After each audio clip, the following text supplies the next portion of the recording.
Bueno, miren, vamos a empezar. Como comentamos la semana pasada, el día de hoy iniciamos una serie de 8 pláticas en las cuales vamos a estar comentando este libro que se llama La Buena Nueva del Reino de Dios y del Trono de su Gloria. ¿Ok?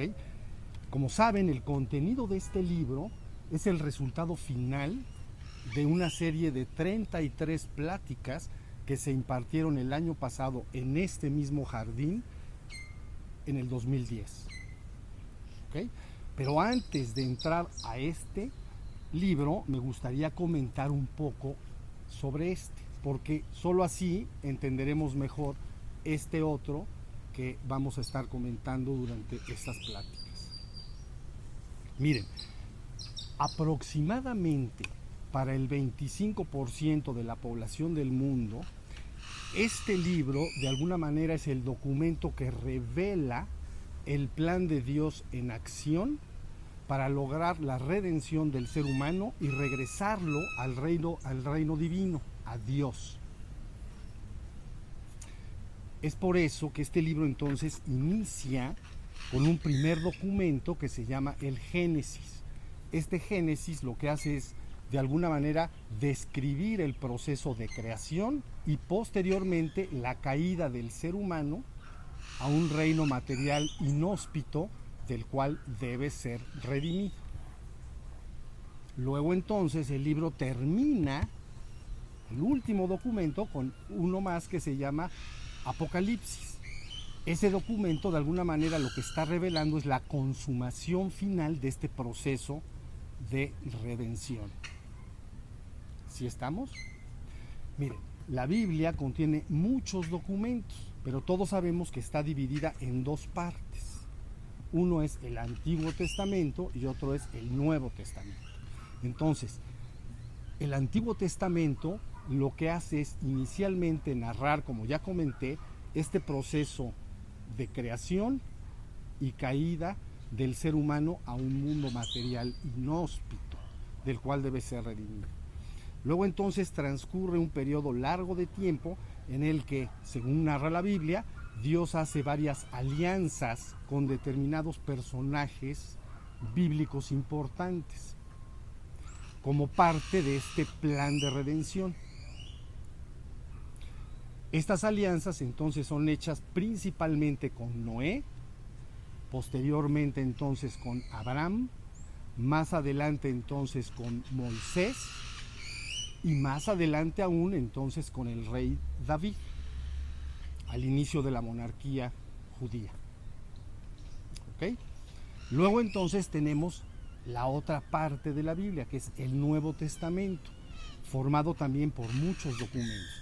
La razón de ser y existir del Nuevo Testamento es, como todos sabemos, Jesús, ¿no?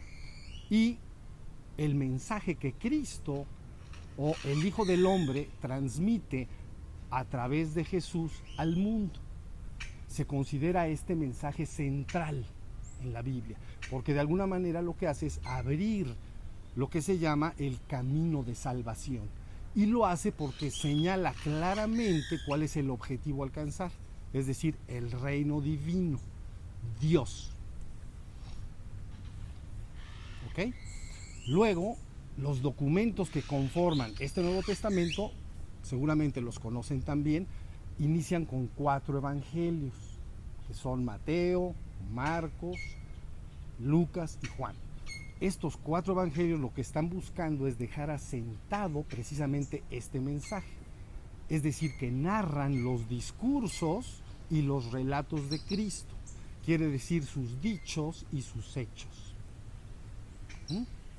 Luego entonces aparece un documento que ustedes conocen como Hechos de los Apóstoles. Y estos Hechos de los Apóstoles ya son los primeros esfuerzos de los seguidores de Jesús por difundir el mensaje que han recibido de Cristo. ¿Ok? De alguna manera el personaje que domina la primera mitad de Hechos de los Apóstoles es Pedro, y el personaje que domina la segunda parte de Hechos de los Apóstoles entonces es Pablo. Bien, luego sigue una serie de documentos que ustedes conocen como epístolas o cartas. Estas cartas también son escritas a diferentes comunidades y personas por estos mismos discípulos, buscando precisamente difundir la enseñanza, transmitirla. Posteriormente se avanza un poco más y entonces, bueno, las epístolas, para que las reconozcamos, son básicamente 14 de Pablo, luego sigue una epístola de Santiago, luego siguen 2 epístolas de Pedro, luego siguen 3 de Juan y luego sigue una de Judas. Ahí están las cartas. Más adelante y finalmente entonces aparece el último documento, que se llama de alguna manera Apocalipsis, quiere decir revelación, Apocalipsis de Juan. Este Apocalipsis lo que describe es la parusia, es decir, la presencia, venida o segunda venida de Cristo al mundo para de alguna manera consumar el proceso de redención y regresar al ser humano entonces al reino divino, a Dios. Eso es lo que describe básicamente la Biblia, dicho de manera muy simple, muy sencillo. Esto nos transmite una imagen que me gustaría explicar para que nos vayamos entendiendo en las pláticas siguientes. Miren, la imagen que nos da la Biblia es la siguiente. Imaginen ustedes una línea horizontal. Ya, aquí la tenemos. Ahí está. Arriba está antes de que la existencia fuera. No hay existencia. Bueno, luego entonces empieza la Biblia a narrar, como ya expliqué, el proceso de creación y caída del ser humano a este mundo material inhóspito, causante de sufrimiento. Luego entonces viene todo un proceso largo histórico donde se van dando estas diversas alianzas de las que les he platicado. Luego entonces viene el mensaje de Cristo, ¿no?, que señala el camino de salvación, quiere decir que marca la meta que se debe alcanzar, ¿no? La meta es el reino divino, Dios o el Padre. Luego entonces sigue un proceso largo histórico en que los seguidores de Cristo, ¿no?, de Jesús, buscan difundir esta enseñanza para que la humanidad se entere de ella y de alguna manera vaya pudiendo ajustarse a esa enseñanza, ¿no?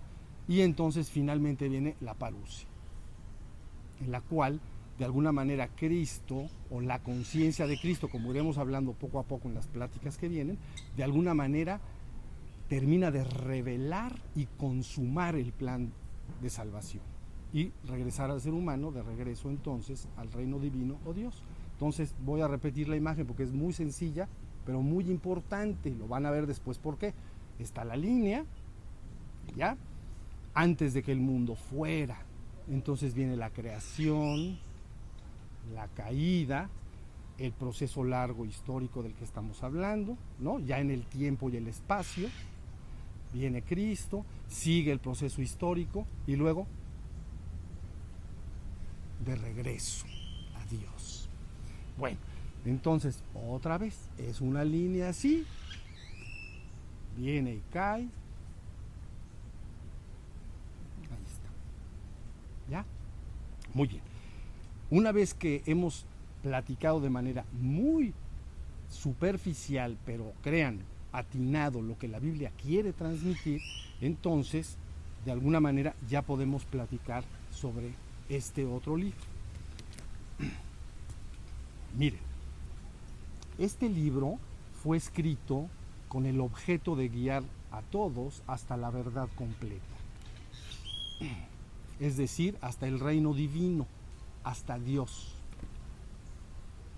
El libro es muy sencillo y pequeño, pero sustancioso.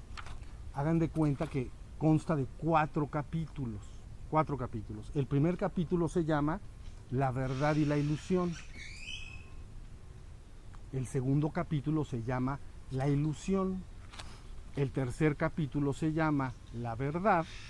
Y el cuarto capítulo se llama Precisando la verdad y la ilusión. Bien, hoy me gustaría platicar exclusivamente sobre el primer capítulo. El primer capítulo, que se llama La verdad y la ilusión.